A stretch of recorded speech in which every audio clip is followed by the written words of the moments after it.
are going to dive a little deeper following our experience yesterday, where, if you remember, we lived the learning, a little bit of the learning on the Vietnam War. What are some of the things you remember that we did yesterday related to the Vietnam War? We did the closed reading. We were practicing and trying to learn about what closed reading is defined as. Great, great. So some of the things we actually did were, what do you remember about some of that? I remember that we had to go into the text to answer the questions, Okay, that you really couldn't just guess or be general. They were very specific. And that I could see how that would help my students a lot because they'd see purpose in reading. They'd have to read it. Okay, great, great. Anything else you remember about our living the learning, maybe how it started? How did we start it? We started with looking at the title to begin with, and just thinking about the title, not necessarily knowing 100% what the article was about. Great, great. Even before that, we said an I can. And we said an I can. Yeah. And what was that we were I can? Do you remember the term for that I can statement? What's an objective or a target? It's a target, yes. We said the target. Great, great. And how about, Christoph, anything else you'd like to add to some of what we did? Maybe you remember. I remember we found we had a great discussion about the author's perspective, and we based that on our close reading of the words that he used in the article to describe Ho Chi Minh. That was one group. Yeah. So hopefully we're all back in some having that really present for us. And one other little piece that is an important piece about living the learning, it creates interest. How was the very first thing we did? It involved some movement. Live the learning on the Vietnam War. With the sentence strips that we were doing? Yeah. Okay. Right? Yeah, good.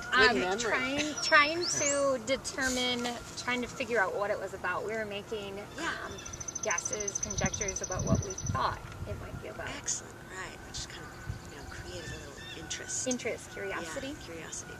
Great. Okay, great. So, so that was just a little taste on living the learning on the Vietnam War. And now we're going to build on much of what you noticed related to the close reading work that we did. And just given how much you are remembering about our experience, what would you at this point say is the relationship between text-dependent questioning and close reading? Well, they're interrelated.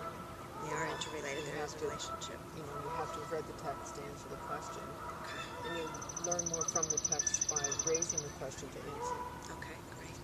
David, anything you wanted to add? Anything you noticed in the relationship between text-dependent questioning and close reading? I don't know if I fully know what text-dependent questioning is yet. Great, so. yeah, that's okay. That's Yeah. okay. That's where we are going. Okay. Just wanted to get a sense of what you might sense. I could guess based on the title. I'm going to be trying to make those connections between text and evidence and a variety of things, but yeah. Great. Hopefully Well, let's that'll go teach me there. more. Let's see what is said about what text-dependent questioning is. And this is intended to forward our work on our own learning target, which is, Jen, would you mind reading that for us? Sure. I can describe the instructional strategy of close reading. Great. So oftentimes in close reading we are using the strategy of text-dependent questioning. So what we're going to do is, if everyone could please pull out this reading. The title is Text-Dependent Questions, excerpts from Douglas, Fisher, and Nancy Fry.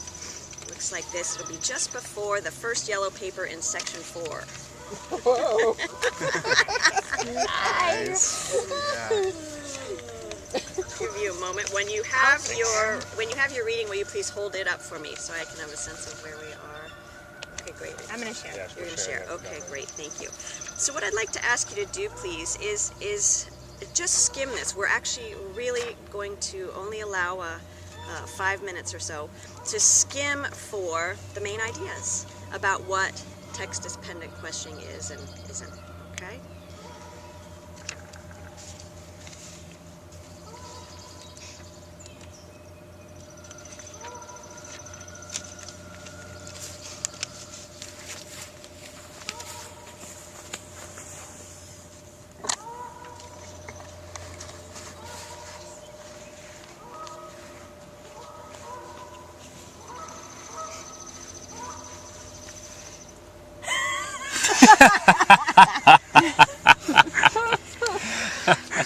Nice. So we Close have up. about 2 more minutes on our skimming, and just remember, feel free to note in the margins as you're capturing what you're noticing of the main ideas, and pay special attention to that graphic that's on page 2 as you're skimming. What you now know, building on what you already knew or sensed about text-dependent questioning. I think this article had really stated and gave factual to what Lisa was saying earlier about having to go back to the text. And so having to find the evidence in the text. Yeah. Yes, great. So it's really about that evidence that is in the text. Excellent. What else? It helped me a lot to know what it wasn't. I like that the researchers explained what it wasn't, because I can explain that to my colleagues, and I can also have my students understand that differently in the classroom. And so I think sometimes you define things by what they are, and then you learn more by defining what they're not. And So I like that they made it clear that it couldn't just be how you felt about something, or what you might think if you'd been there.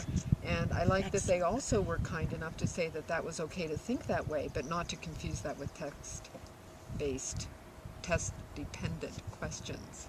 Excellent, thank you. Is there anyone we haven't heard from who'd like to add a little something about what you now know about text-dependent questioning? Just a space. I like the idea, which hadn't occurred to me really, is that they can refer to either part of the text or the whole text.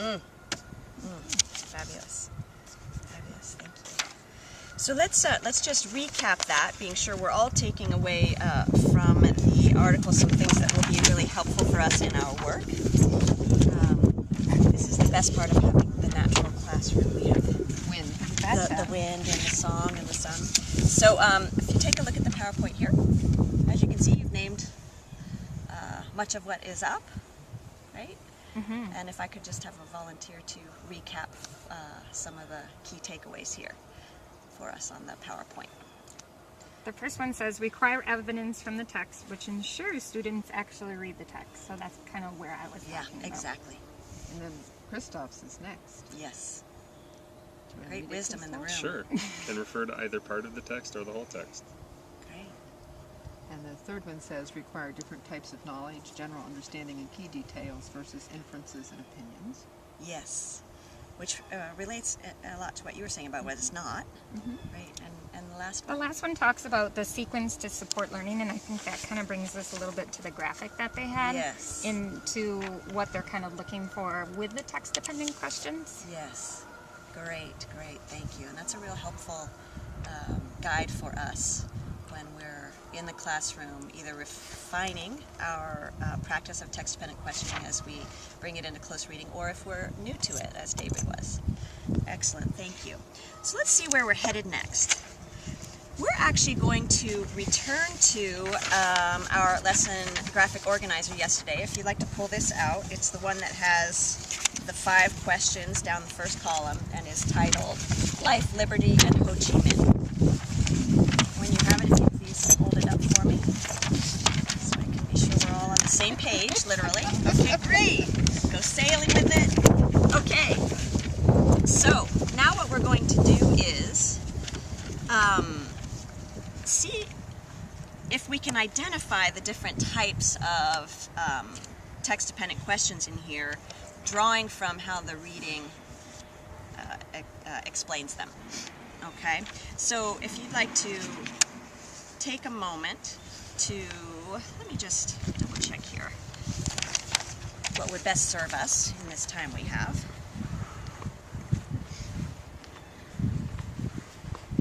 Yeah, why don't we go ahead and work individually first to see what you find about the types of text-dependent questions that were in our practice yesterday. We're referring to the reading on it today, and then we'll be bringing it to a paired share. But for now, just work individually. I'll let you know when we have a couple minutes left. Just go right ahead into sharing. So if you would please turn to the person next to you and share how you identified the text-dependent questions in terms of what you identified them to be and how you knew. what they were. We'll take about 3 minutes on that. Please. Well, number one was pretty self-evident because of use of vocabulary. Are we actually doing this? Because it was because they used vocabulary, asked us to use 3 vocabulary words to help us explain. So it was a vocabulary question. Great, thank you, thank you. Okay, so let's just check in now on how we're doing with our learning target. So, thumb up.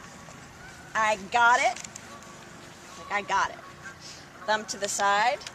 I am developing my understanding. And thumb down.